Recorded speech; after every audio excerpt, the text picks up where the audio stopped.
हाय, hello, good morning, नमस्ते सगळ्यांना. जय भीम. मी सीमा. स्वागत आहे आपल्या सगळ्यांचं किचन सवंगडी आणि मी या चॅनलमध्ये.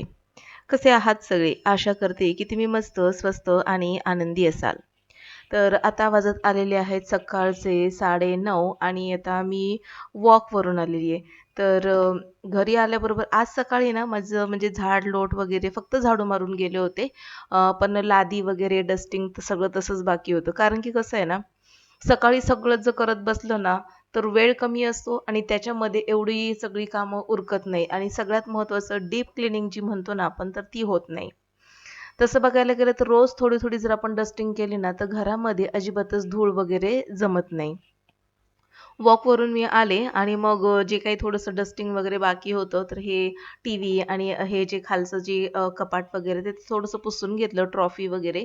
कारण की खिडकीच्या जवळच असल्यामुळे ना, इथे भरपूर धूळ येते आणि रोज जरी पुसलं ना, तरी असं वाटतं की अरे, परत धूळ आली आहे. काल पुसलं होतं, तरी धूळ आली आहे.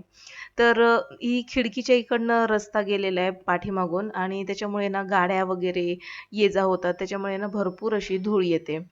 तर तेच सगळं डस्टिंग वगैरे करून घेतली. सगळं आता हे आवरलेलं आहे आणि आता लादी पुसून घ्यायची. तर ती आता मी पटकन लादी पुसून घेतीये.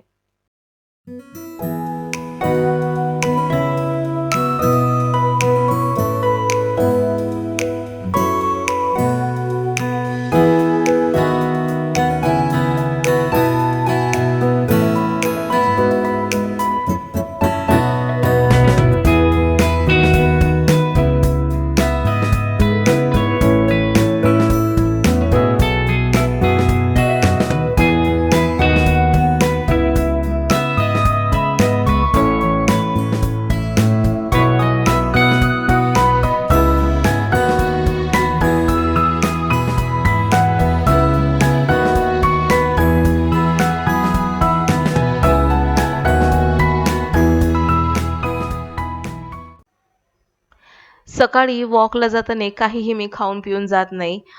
तर वॉकला जाताना जे काही मी सकाळी कोमट पाणी वगैरे पिलेलं असतं, तुळस वगैरे घालून, तर तेच पाणी मी पिऊन जाते आणि आल्यानंतर मस्तपैकी भूक देखील लागलेली असते.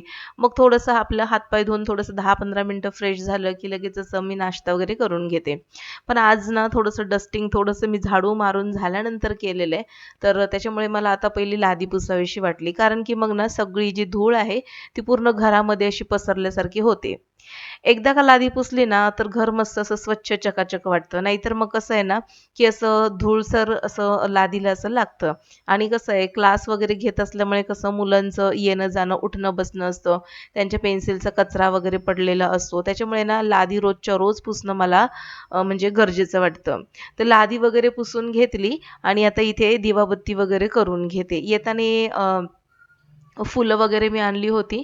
तर तीच फुलं वगैरे मी इथे आता वाहून घेतलेली आहेत आणि मस्तपैकी दिवा, अगरबत्ती लावून पाया वगैरे पडून घेते.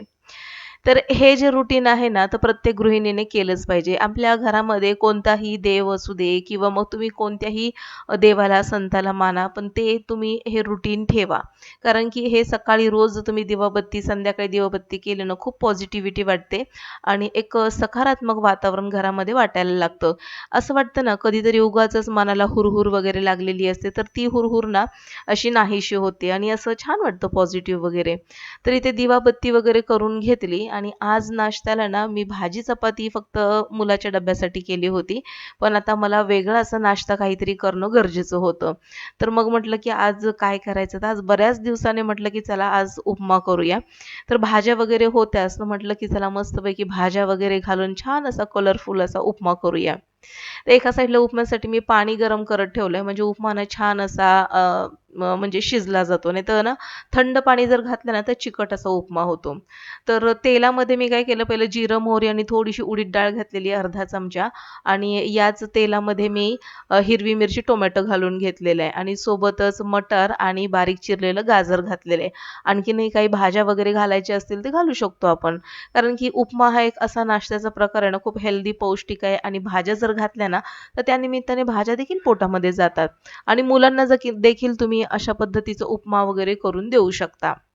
बऱ्याचदा मी साधाच उपमा करते भाज्या वगैरे न घालता, पण आज भाज्या होत्या, तर मग आज मला उपमा खावासा वाटलं, तर म्हटलं की चला मस्तपैकी उपमा करून घेऊया. आणि मी ना इथे कच्चाच रवा या फोडणीमध्ये घालून दिला भाज्यांसोबतच आणि तो असा छान असा परतून घेतलाय. तर परतत असताना भाज्या देखील आतल्या छान शिजल्या जातात, रवा भाजला जातो आणि त्यामध्ये थोडंसं मीठ घातलंय. तर हळद वगैरे काहीच घालायची नाही याच्यामध्ये, कारण की ना असा सफेद उपमा जो असतो ना थोडासा असा, तर त्याच्यामध्ये कलरफुल भाज्या छान दिसतात. तर छान असं उपमा भाजून घेतला आणि त्यामध्ये आता मस्त गरम कडक झालेलं पाणी घालून घेतलेलं आहे. आता हे पाणी घालताना ना खूप सांभाळून घालावं लागतं, नाहीतर ना तो रवा जो आहे ना तो उडतो, हाताला अगदी चटके बसतात. हे बघा बाहेर देखील असं रवा आणि पाणी उडालेलं आहे. तर उपमा करायला जास्त काही वेळ लागत नाही. अगदी जास्तीत जास्त 3 ते 4 मिनिटामध्ये होऊन जातो. पाणी घातल्याबरोबर लगेचच गॅस स्लो करायचा आणि झाकण ठेवून द्यायचं आणि 2 ते 3च मिनिटामध्ये हे पाणी सगळं आटतं आणि लगेचच आपल्याला हे जे उपम्याचं मिश्रण आहे व्यवस्थित मिक्स करून घ्यायचं. खूप छान असा मोकळा सुटसुटीत असा उपमा तयार होतो आणि खायला देखील तितकाच चविष्ट. मला इथे आवर्जून सांगावसं वाटतं, जे लोकं जिम वगैरे करतात आणि जिमच्या नावाखाली ते प्रोटीन वगैरे जे काही पितात ना, तर ते खरंचच ते त्यांनी थांबवलं पाहिजे. घरामधला जो पण काही तुम्ही नाश्ता बनवताय ना, तो नाश्ता खूप हेल्दी असतो आणि तो तुम्ही खात जा. आता हा जो उपमा आहे, याच्यामध्ये भरपूर प्रमाणामध्ये कार्बोहायड्रेट्स आहेत, सोबतच भाज्या वगैरे त्याच्यामध्ये आहेत, विटामिन्स आहेत. तर त्याच्यामुळे ना, हा हेल्दी नाश्ता जर तुम्ही केला, तर मला नाही वाटत की बाहेरचं काही प्रोटीन वगैरे तुम्हाला घेण्याची आवश्यकता आहे आणि बाहेरचं जंक फूड खाऊन-खाऊनच इतके सगळे आजार आपल्याला लागलेले आहेत. त्याच्यामुळे ना जो काही घरामध्ये नाश्ता वगैरे बनतो ना, तर तो नक्की खा. बाहेरचं शक्यतो खाऊ नका. बाहेरचे पदार्थ टाळा. क्वचित कधीतरी एखाद्या वेळेस चालतं, पण नेहमी-नेहमी ते खूप हानिकारक आहे आणि म्हणूनच तर आपल्या भारतामध्ये हार्ट अटॅकचे प्रमाण जास्त वाढलेले आहेत आणि मुलांचं जर तुम्ही म्हणाल, तर हल्ली मुलांची ॲक्टिव्हिटी देखील ना खूप कमी झालेली आहे. ग्राउंडवरची म्हणा किंवा बाहेर खेळायला वगैरे जाण्याची. त्याच्यामुळे ना मुलांनी देखील बाहेर ग्राउंडवर जाऊन खेळलं पाहिजे. ॲक्टिव्हिटी असणं खूप गरजेचं आहे. त्याने शरीर सुदृढ राहतं आणि शरीर सुदृढ ठेवण्यासाठी खेळण्याबरोबर, व्यायाम करण्याबरोबर तितकाच हेल्दी, पौष्टिक नाश्ता आणि जेवण असणं गरजेचं आहे. तर आता मी काय केलं हा जो उपमा मी प्लेटमध्ये काढून घेतलेला आणि त्यावर मस्तपैकी बारीक चिरलेला कांदा घालून घेतलाय आणि लिंबू पिळून मी तो खाणार आहे. तर लिंबामुळे मस्त एक छान चव येते आणि सोबतच आपण जे पण काही खातो, तर त्याच्यामध्ये जे लोहचं प्रमाण असतं, तर लिंबू घातल्यामुळे ते लोह आपल्या रक्तामध्ये पटापट ॲब्झॉर्ब होतं, शोषलं जातं ते. आता मी मस्तपैकी माझा ब्लॅक टी आणि गरमागरम उपमा आता ह्याचा नाश्ता करून घेतेय. तर आज सकाळीच मी येत असताना ना म्हणजे तिथे खूप भाज्यावाल्या बसतात. तर तिकडनं एक मस्तपैकी गाववालीतनं मावशी होती. तर तिच्याकडनं ना मी गावठी वांगी आणलेली आहेत. एवढी ताजी-ताजी होती तिच्या शेतातली आलेली. तर मग मला ती वांगी घ्यावीशी वाटली आणि म्हटलं की चला आज ना मस्तपैकी खारं वांगं बनवता येईल म्हणून. तर इथे मी मसाला वगैरे तयार करून घेतलाय. जर तुम्हाला याची रेसिपी हवी असेल तर मला कमेंटमध्ये नक्की सांगा खाऱ्या वांग्याची रेसिपी. तर खाऱ्या वांग्यासाठी मी ना इथे शेंगदाणे आणि थोडंसं खोबरं भाजून घेतलेलं आहे. त्याच्यामध्ये थोडंसं आलं, लसूण आणि कोथिंबीरची थोडीशी देठं घातलेली आहेत आणि सोबतच तिखट, हळद आणि चवीनुसार मीठ घातलेलं आहे. वांगी जी चिरून घेतलेली आहे ना, ती पाण्यात ठेवायची म्हणजे काळपट पडत नाहीत आणि या वांग्यामध्ये हा मसाला मी छान भरून घेतलाय. बरं, हा मसाला भरायच्या आधी यामध्ये ना मी थोडंसं चमच्याभर आपलं शेंगदाणा तेल आहे ते थोडंसं चमच्याभर घातलेलं आहे. म्हणजे वांगी ना आतून देखील खूप छान अशी चवदार बनतात. मसाला छान असा मुरतो आणि एक वेगळीच चव येते. सगळी वांगी भरून घेतली आणि मी ना मिक्सरच्या भांड्यातच ठेवलेली आहे आणि आता मस्तपैकी वाफेवरती थोडंसं पाणी शिंपडून ही वांगी शिजवून घेणार आहे. इतकी चवदार लागतात ना, मस्त अशी वांगी बघूनच खावीशी वाटतात ते. तर आता ही वांगी मस्तपैकी फोडणी घालतीये जिरं मोहरीची आणि आता याच्यावरती ही वांगी वाफेवर शिजवून घेणार आहे आणि शिजलं की लगेचच मी जेवून घेणार आहे. तर असा होता आजचा माझा दिवस. तर आजचं माझं रुटीन तुम्हाला आवडलं असेल तर नक्कीच लाईक करा. माझ्या चॅनलवर जर तुम्ही पहिल्यांदाच आले असाल तर नक्कीच सबस्क्राईब करून बेल आयकॉन प्रेस करा.